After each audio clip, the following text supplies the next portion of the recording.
It was late night, we were walking home. It was peaceful and quiet, we were walking alone until we saw something white on a water pipe. So we came closer just so that we could see, and I saw two eyes staring from the dark at me. It was a cat. What was it doing there in the middle of the night? Are you just a cat? Or are you a security cat?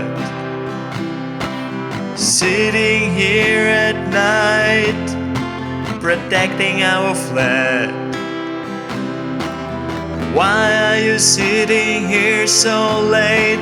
And what are you picking at? Thank you for your service, security cat.